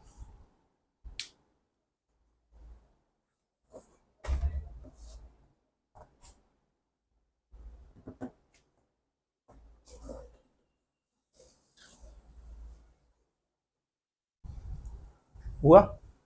तो देखो बेटा, ये मैंने कल ही आपको बताया था कि सेंट्रल एटम से जुड़ा हुआ जो एटम है वो देखना है। ये क्या है, फ्लोरीन है। मोर इलेक्ट्रोनेगेटिव कि लेस इलेक्ट्रोनेगेटिव, मोर इलेक्ट्रोनेगेटिव। यदि ज्यादा इलेक्ट्रोनेगेटिव होगा तो बॉन्ड एंगल कैसा होगा मेरे पास, कम होगा। तो सराउंडिंग एटम जो होगा, सराउंडिंग एटम का इलेक्ट्रोनेगेटिविटी जितना ज्यादा होगा बॉन्ड एंगल कैसा होगा, उतना कम होगा। सेंट्रल एटम का इलेक्ट्रोनेगेटिविटी जितना ज्यादा होगा बॉन्ड एंगल उसका ज्यादा होगा। तो यहाँ पे सराउंडिंग एटम चेंज हो रहा है, तो इसका एक्स है, इसका वाई है, तो इलेक्ट्रोनेगेटिविटी किसकी ज्यादा होगी, इसकी इलेक्ट्रोनेगेटिविटी ज्यादा है, तो इसका बॉन्ड एंगल कम होगा। मतलब x is less than y, क्या हो जाएगा, x is less than y। Clear है? एक और ले लो, ये आ गया O, ये आ गया O, ये आ गया H, ये आ गया H, ये आ गया O, ये आ गया O, ये आ गया F, ये आ गया F। समझ में आ रहा है? अब यहां से अपन लोग क्या देख सकते हैं कि बॉन्ड लेंथ OO का ज्यादा होगा या बॉन्ड लेंथ OO का ज्यादा होगा या बॉन्ड लेंथ इसमें OO का ज्यादा होगा। इन दोनों में देखना है किसमें बॉन्ड लेंथ ज्यादा होगा, किसमें बॉन्ड लेंथ कम होगा। तो ये बॉन्ड लेंथ किसका, इसका, ये बॉन्ड लेंथ किसका, इसका। बेटा OH की बात करेंगे तो परसेंटेज S ज्यादा होगा इसके अंदर, परसेंटेज P कैसा होगा, कम होगा। परसेंटेज S ज्यादा होगा इसके अंदर, परसेंटेज P कैसा होगा, कम होगा। परसेंटेज S इसके अंदर कैसा होगा, कम, तो परसेंटेज P कैसा है, ज्यादा है। परसेंटेज P कैसा, जल्दी बोलो फटाफट से, ज्यादा है। और परसेंटेज P ज्यादा होगा तो बॉन्ड लेंथ कैसा होगा, ज्यादा होगा। मतलब इसका बॉन्ड लेंथ कैसा आएगा, ज्यादा आएगा। किसके अंदर, H2O2 के अंदर कंपैरिजन टू O2F2। अरे समझ में आ गया? अभी मैंने लिखाया था ना क्या, परसेंटेज एस करेक्टर कैसा होगा, जितना ज्यादा होगा वो उतना ज्यादा शॉर्टर होगा, न्यूक्लियस के उतना ज्यादा पास में होगा। बॉन्ड लेंथ कैसा होगा उसका, बॉन्ड लेंथ ज्यादा होगा। परसेंटेज एस ज्यादा, बॉन्ड लेंथ ज्यादा, परसेंटेज पी ज्यादा, bond length, sorry bond length की बात करें, परसेंटेज एस ज्यादा, बॉन्ड लेंथ कम, ठीक है। परसेंटेज पी ज्यादा, बॉन्ड लेंथ ज्यादा, बॉन्ड एंगल कम, ठीक है। सो ये मैं लिखा दिया हूं, मैं एक बार और लिखा दूंगा। तो यहां से हमें पता लग गया कि जिसका परसेंटेज पी जितना ज्यादा होगा, जिस बॉन्ड का परसेंटेज पी जितना ज्यादा होगा उसका बॉन्ड लेंथ भी कैसा होगा, उतना, जल्दी बोलो, कम होगा, राइट। और परसेंटेज पी जितना ज्यादा होगा बॉन्ड लेंथ उतना ज्यादा। परसेंटेज एस तो एक तरफ लिख ही देते हैं ना, कंफ्यूज ना हो। परसेंटेज एस कैसा है, ज्यादा, उतना ज्यादा क्या होगा, शॉर्टर, उतना ज्यादा क्या होगा, शॉर्टर। उतना कैसा होगा बेटा, स्ट्रॉन्गर होगा, उतना क्या होगा, स्ट्रॉन्गर होगा। साथ में बॉन्ड लेंथ की बात करेंगे तो बॉन्ड लेंथ कैसा हो जाएगा मेरे पास, उसका कम हो जाएगा। बॉन्ड लेंथ कैसा हो जाएगा, कम, लेकिन बॉन्ड एंगल कैसा होगा उसका, ज्यादा, ठीक। परसेंटेज पी कैरेक्टर जितना ज्यादा होगा वो कैसा होगा, ये शॉर्टर है तो वो कैसा होगा, लॉन्गर होगा यार। ये लॉन्गर होगा। समझ में आ रहा है? इसका बॉन्ड लेंथ कैसा है मेरे पास, तो इसका बॉन्ड लेंथ डायरेक्टली प्रोपोर्शनल आ जाएगा। तो बॉन्ड एंगल कैसा आ गया, इनवर्सली प्रोपोर्शनल आ गया। ये चीज याद रख लो भाई साहब, खेल खत्म हो जाएगा, खेल खत्म हो जाएगा। इंपॉर्टेंट है ये, इंपॉर्टेंट है ये। समझ में आया? याद रखो इसको बस। अब इसके बेसिस पे अपन लोग कुछ भी कर सकते हैं, कुछ भी मतलब कुछ भी। अब देखो एग्जाम्पल देख लो। एग्जाम्पल मेरे पास आ रहा है, दो चीजों की और समझने की कोशिश करते हैं। एक है मेरे पास किसका, CHF3, क्या ले लिया बेटा मैंने, CHF3। और एक ले लिया मैंने कौन सा, CH2 कर दो अब इस बार, है ना, क्या कर दिया मैंने, CH2F2 कर दिया। तो एक CHF3 हो गया, एक CH2F2 हो गया। तो मान लो मेरे पास यहाँ पे C है, ये H है, ये क्या ले लिया मैंने इस साइड में, ये F मान लो, ये F मान लो और ये F मान लो। इस तरीके से बना दिया। ये C है, ये H है, ये H है, ये F मान लो और ये F मान लो। क्लियर है सब लोगों को? अब यहाँ पे हम लोग बात करेंगे कि इनका जो एंगल होना चाहिए वो एंगल कितना होना चाहिए। तो बेसिकली 109 मिनट्स, 109 डिग्री 28 मिनट्स होना चाहिए, क्योंकि टेट्राहेड्रल स्ट्रक्चर्स हैं। कैसे स्ट्रक्चर है, जल्दी बोलो फटाफट से, ये टेट्राहेड्रल स्ट्रक्चर है। क्लियर है? ये कैसे स्ट्रक्चर है मेरे पास, टेट्राहेड्रल स्ट्रक्चर है। अब इसमें आप लोग ऐसे समझने की कोशिश करना, ध्यान देना कि ये मेरे पास क्या है, ये एक एंगल है, ये एक एंगल है मेरे पास ये वाला, और एक एंगल है मेरे पास कौन सा, ये वाला। ठीक है बेटा जी, जिसके अंदर परसेंटेज पी कैरेक्टर जितना ज्यादा होगा उसका बॉन्ड एंगल कैसा होगा, उतना कम होगा। जिसके अंदर परसेंटेज पी कैरेक्टर जितना ज्यादा होगा उसका बॉन्ड एंगल कैसा होगा, उतना कम होगा। अब इसमें ये वाला क्या है, इसके CH बॉन्ड के अंदर तो परसेंटेज S ज्यादा है और परसेंटेज P कैसा है, कम है। इसके अंदर परसेंटेज P ज्यादा है, मोर इलेक्ट्रोनेगेटिव ना भाई, परसेंटेज P ज्यादा, इसके अंदर परसेंटेज P ज्यादा, इसके अंदर परसेंटेज P ज्यादा, इसके अंदर बात करेंगे परसेंटेज S ज्यादा, इसके अंदर परसेंटेज S ज्यादा। अब इन दोनों में कंपेयर किया जाए तो इसके अंदर परसेंटेज P कैसा होगा मेरे पास, ज्यादा होगा, और इसके अंदर परसेंटेज S कैसा होगा मेरे पास, ज्यादा होगा। समझ में आ रहा है? तो जिसका परसेंटेज S जितना ज्यादा होगा उसका बॉन्ड एंगल की बात करेंगे हम लोग। तो यहाँ पे बॉन्ड एंगल इन दोनों में HCF, इसके अंदर परसेंटेज S ज्यादा है, इसके अंदर परसेंटेज P ज्यादा है, तो कौन सा ज्यादा होना चाहिए। तो हम लोग ये कह सकते हैं बेटा कि परसेंटेज S जितना ज्यादा होगा बॉन्ड एंगल उसका उतना ज्यादा होगा। मतलब एंगल कौन सा, HCF वाला ये ज्यादा होगा comparison to angle of FCF। ध्यान देना, कौन सा, HCF वाला ज्यादा होगा कंपैरिजन टू, ये यदि X है ये Y है, तो यहां से आ जाएगा मेरे पास कौन सा, X is greater than Y। क्या आ जाएगा, X is greater than Y। क्या आ जाएगा, जल्दी बोलो बराबर से, X is greater than Y। अब मान लो इस साइड में ये वाला एंगल आ गया मेरे पास X, और ये वाला कौन सा आ गया Y। अगेन क्या बोलूंगा, यहाँ पे तो परसेंटेज S एक ही में था, अब भाई इसमें भी इधर भी S है, इधर भी S है, इधर क्या है P है, इधर क्या है P है। तो अगेन क्या बोलूंगा, X जो होगा वो ग्रेटर देन Y होगा। मतलब एंगल कौन सा, HCH is greater than angle of FCF। समझ में आया? क्लियर है? तो यहाँ पे क्या लिख देते हैं अपन लोग, ये अल्फा मान लो, अल्फा X के साथ, और ये बीटा Y के साथ। तो यहाँ पे क्या लिख देंगे अपन लोग, beta is greater than Y, और यहाँ पे alpha is greater than X, alpha is greater than X। क्यों लिखा, अब मैं इन दोनों में कंपेयर कर रहा हूं कि X और Y में कंपेयर करूं कि X का ज्यादा होगा Y का ज्यादा होगा। तो बेटा इसमें स्पेशली जो एंगल रहता है मेरे पास, ये वाला एंगल, ये आता है 108.6, मतलब 108 डिग्री 6 मिनट्स। समझ में आ रहा है, 108 डिग्री 6 मिनट्स का ये वाला। और इसकी बात करते हैं तो ये आता है बेटा 108 डिग्री 3 मिनट्स का। कितना आता है, जल्दी बोलो फटाफट से, 108 डिग्री 3 मिनट्स और 108 डिग्री 6 और ये 3। तो इसके अंदर कैसा है, ये एंगल, ये वाला एंगल जो है ये थोड़ा सा ज्यादा है, इसके अंदर ये एंगल कैसा हो गया मेरे पास, कम हो गया। तो ये भी इंपॉर्टेंट है, CHF3 एंड CH2F2। तो ऐसे कंपेयर कर सकते हैं अपन लोग बॉन्ड एंगल। ठीक, चलो आगे बढ़ते हैं।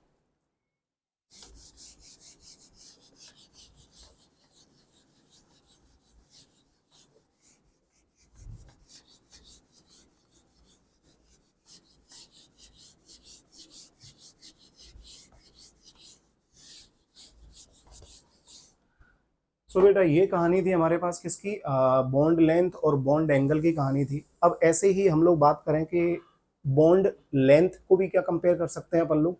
तो बॉन्ड लेंथ में मेरे पास मान लो एक एग्जांपल लेता हूं मैं, एक एग्जांपल है मेरे पास CH3, एक CH3Cl है, कौन सा है, CH3Cl है, और एक है मेरे पास CF3Cl, कौन सा है, CF3Cl। अब देखना ध्यान से, इसके अंदर 3 फ्लोरीन है, इसके अंदर 3 हाइड्रोजन है। तो भाई इसके अंदर परसेंटेज एस कैसा होगा, मेरे पास ज्यादा होगा। समझ में आ रहा है। सो यहाँ पे सी सी एल की बॉन्ड लेंथ की बात करेंगे अपन लोग, बॉन्ड लेंथ ऑफ किसका, सी सी एल, और इसके अंदर भी बॉन्ड लेंथ ऑफ किसका, सी सी एल। करेंगे कैसे, C H three C L आ गया मेरे पास, तो यहाँ पे कौन है मेरे पास, एच, ये कौन आ गया एच, ये कौन आ गया एच, ये कौन आ गया सी एल, और यहाँ पे कौन है सी, ये कौन आ गया फ्लोरीन, ये कौन है मेरे पास फ्लोरीन, ये कौन है मेरे पास फ्लोरीन, ये कौन आ गया मेरे पास एच। कुछ इस तरीके से आ गया, सही है। अब बॉन्ड लेंथ जो होगा मेरे पास बेटा, ये वाले का बॉन्ड लेंथ और ये वाले का बॉन्ड लेंथ यदि कंपेयर करेंगे तो किस तरीके से हम लोग इसको कंपेयर कर सकते हैं, ठीक। अब तुम ये सोचो, इसके अंदर परसेंटेज एस ज्यादा है, इसके अंदर परसेंटेज एस ज्यादा है, इसके अंदर परसेंटेज एस ज्यादा है। समझ में आ रहा है कि नहीं आ रहा। इन तीनों के अंदर परसेंटेज कैसा होगा, एस ज्यादा होगा। इसकी बात करेंगे तो इसके अंदर परसेंटेज पी ज्यादा है, इसके अंदर परसेंटेज पी ज्यादा है, इसका परसेंटेज पी ज्यादा है। यदि इन दोनों में यदि हम लोगों ने कंपेयर किया कि किसका वैल्यू ज्यादा होगा, किसका वैल्यू कम होगा, ऐसे ही एक और ले लो, यहाँ पे एन आ गया, यहाँ पे एन आ गया, N2H4 ले लिया मैंने, कौन सा ले लिया, N2H4। तो N2H4 के साथ और N2F4 ले लिया, एक N और ये FF, ये आ गया। यहाँ पे कौन सा ज्यादा है, परसेंटेज एस ज्यादा है, तो परसेंटेज पी कहाँ पे, परसेंटेज पी कैसा होगा, कम।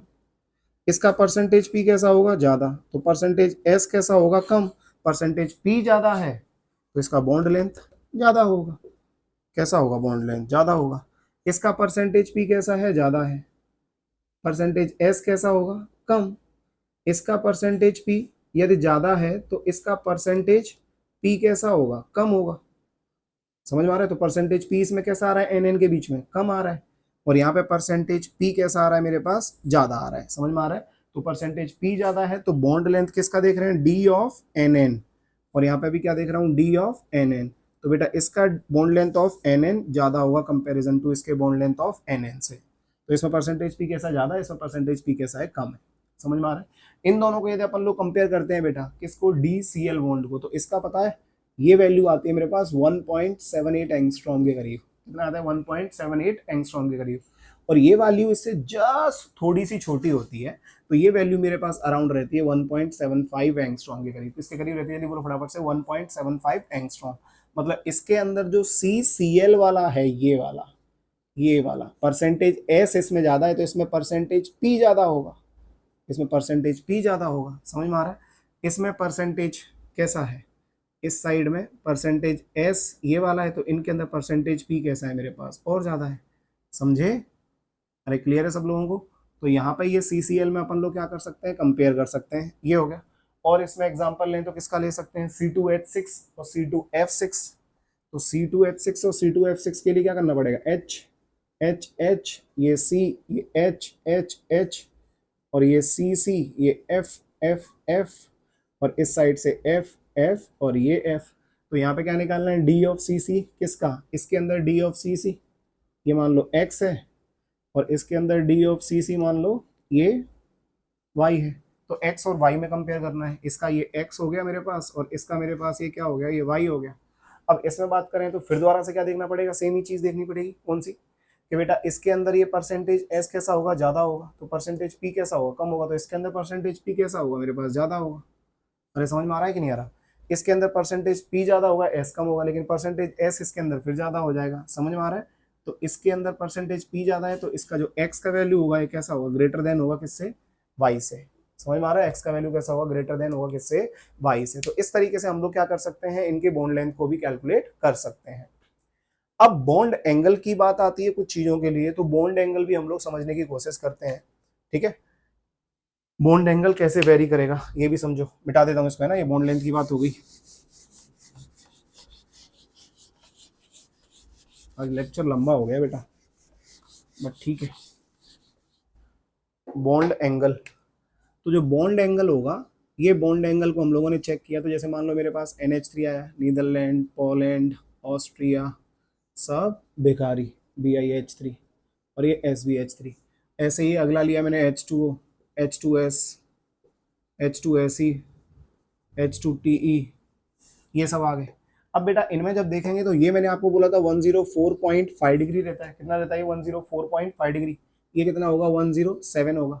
अब इसमें इसका 107 है, बट जब हम लोग आगे गए तो यहाँ पे मैंने आपको बोला था कि bond angle is directly proportional to electronegativity of किसका, central atom, and bond angle is inversely proportional to electronegativity of किसका, सराउंडिंग एटम। समझ में आ रहा है, ये याद रखना है इनके लिए। तो PH3 की बात की तो ये कितना आता है 107 डिग्री, और ये कितना आता है 104.5 बेटा। लेकिन जब हम लोग आगे देखते हैं तो हमें ये पता लगा कि इसका आया कितना 93.8 डिग्री, इसका कितना आता है 91.8 के अराउंड रहता है। ठीक है, अगले की बात करते हैं तो 91.3 के अराउंड रहता है कुछ। ठीक है, तो ये मेरे पास क्या हो रहा है कि जैसे जैसे इलेक्ट्रोनेगेटिविटी सेंट्रल एटम की क्या हो रही है, कम हो रही है, कम हो रही है। सेंट्रल एटम की इलेक्ट्रोनेगेटिविटी जितनी कम हो रही है तो क्या बोलेंगे, बॉन्ड एंगल उसका कम होता जा रहा है, ऐसे समझ सकते हैं। और H2O की बात करें तो ये कितना आ रहा है मेरे पास 104, ये कितना आ गया, ये मान लो 91 आ गया, ये 91 आ गया। ठीक है, 91, और इसका क्लोज टू कैसा 89 के अराउंड रहता है, लगभग लगभग 89। ठीक है, ये अब यहाँ पे भी टॉप टू बॉटम जाने पे क्या हो रहा है, ये भी बेसिक टॉप टू बॉटम, मतलब इसके हिसाब से क्या हो रहा है, बॉन्ड एंगल क्या हो रहा है, ये कम हो रहा है। अब ये जो बॉन्ड एंगल कम हो रहा है, इनमें जब अपन लोगों ने कंपैरिजन किया है ना, तो यहाँ पे 107 है, यहाँ पे 93.8 है, लेकिन इनके अंदर चेंज देखोगे तो ये चेंज कैसा है मेरे पास, एकदम लगभग लगभग छोटा सा चेंज है इनमें, लगभग लगभग कैसा है बेटा, जल्दी बोलो फटाफट से, छोटा सा चेंज है। तो ये जो माइनर चेंज आ रहा है, ये माइनर चेंज को हम लोगों ने यहां से एक्सप्लेन नहीं कर पाए। तो इसको एक्सप्लेन करने के लिए कौन आता है, ड्रैगोज रूल। कौन सा रूल आता है बेटा, ड्रैगोज रूल। कौन सा रूल आता है, जल्दी बोलो फटाफट से, ड्रैगोज रूल। तो ड्रैगोज रूल जो होता है ये एप्लीकेबल होता है, ड्रैगोज रूल एप्लीकेबल होता है, applicable for such elements, Drago's rule applicable for such elements having what lone pair, having what lone pair, and present in किसके अंदर, प्रेजेंट इन थर्ड और below period in periodic table, तीसरे में या फिर उसके नीचे प्रेजेंट होंगे ये। ठीक है, तीसरे या उसके नीचे प्रेजेंट होंगे ये। अब एक इंपॉर्टेंट चीज और है इसके अंदर जो हमें समझनी है कि जो ड्रैगोज रूल होगा मेरे पास, उस ड्रैगोज रूल के अंदर बेटा जो इलेक्ट्रोनेगेटिविटी है, वो इलेक्ट्रोनेगेटिविटी सराउंडिंग एटम की कैसी होनी चाहिए, लेस देन और इक्वल्स टू 2.5। कैसी होनी चाहिए, जल्दी बोलो फटाफट से, लेस देन और equals to 2.5, and surrounding atom electronegativity, surrounding atom electronegativity less than equals to 2.5। और एक इंपॉर्टेंट चीज और होनी चाहिए उसके पास, जो सेंट्रल एटम है उसके पास stereo chemically inert s orbital होना चाहिए। क्या होना चाहिए, जल्दी बोलो फटाफट से, stereo chemically inert s orbital, inert s orbital. समझ में आया। तो जैसे मैंने अभी आप लोगों को एग्जांपल दिया बेटा, इन सब के लिए क्या आएगा मेरे पास, ड्रैगोज रूल आएगा। तो PH3 में मैंने अभी आप लोगों को बताया था कि उसके अंदर क्या देखने को मिला था, हम लोगों को स्टीरियो केमिकली इनर्ट एस देखने को मिला था, मतलब वो लोन पेयर बॉन्डिंग में पार्टिसिपेट नहीं कर रहा है। समझ में आ गया। अब इसको हम लोग समझेंगे कैसे, तो वो समझने की कोशिश करो। ये डन यहाँ तक। अच्छा, इसको लिखा रहने देता हूँ, इसको मिटा देता हूँ ना, ये मिटा रहा हूँ मैं।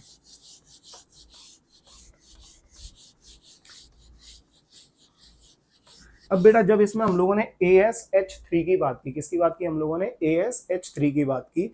तो ASH3 में सबसे पहले हम लोगों ने परसेंटेज P कैरेक्टर और परसेंटेज S कैरेक्टर निकालने का इन्होंने तरीका बताया कि किस तरीके से परसेंटेज P होगा और किस तरीके से परसेंटेज S होगा।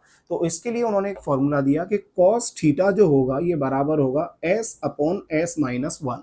ये क्या है, ये परसेंटेज S कैरेक्टर की बात कर रहे हैं। ठीक है, और इन टर्म्स ऑफ अपन लोग यदि P की बात करेंगे कि परसेंटेज P कैरेक्टर कैसे निकालेंगे, तो ये होता है P-1/P।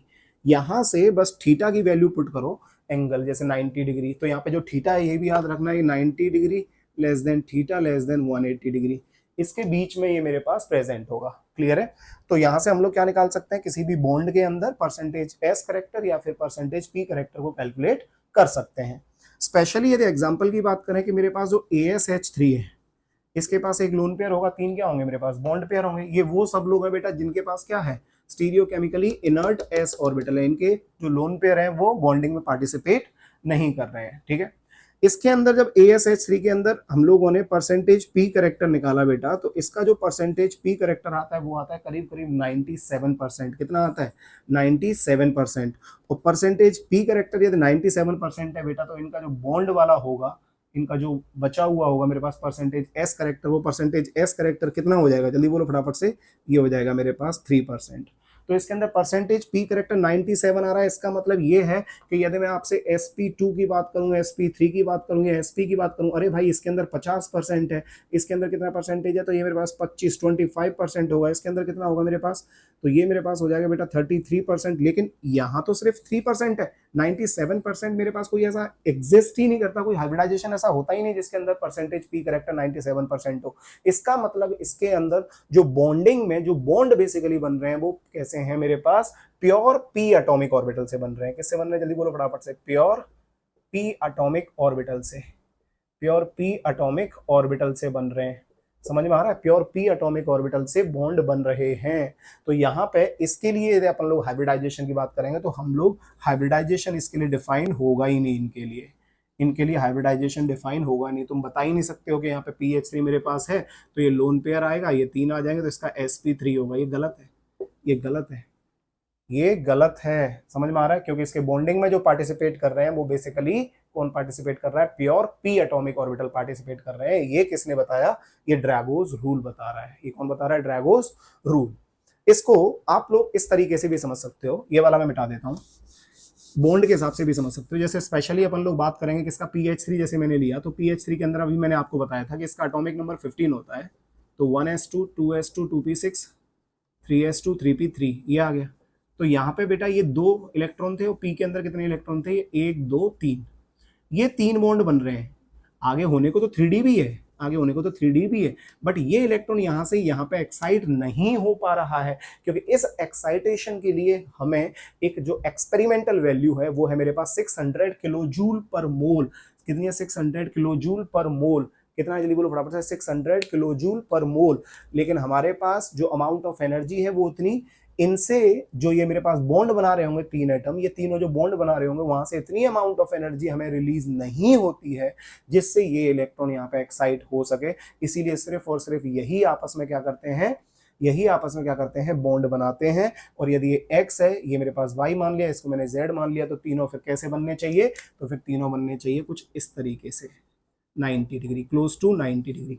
तो ड्रैगोस रूल हमसे कहता ही यही है कि यदि किसी के पास भी stereo chemically inactive s orbital जो है मेरे पास, उसके पास क्या है? बेसिकली एक लोन पेयर है। उसके जो लोन पेयर हैं वो बॉन्डिंग में पार्टिसिपेट नहीं कर रहे हैं, उनका सराउंडिंग एटम की इलेक्ट्रॉनिगेटिविटी इक्वल्स टू या लेस देन 2.5 है, तो उस सिचुएशन में जो उनके बॉन्ड एंगल होंगे वो क्लोज टू 90 डिग्री होंगे। This is the statement of किसका? ड्रैगोस रूल। सो ये सारी कहानी थी बेटा हमारी किस चीज की?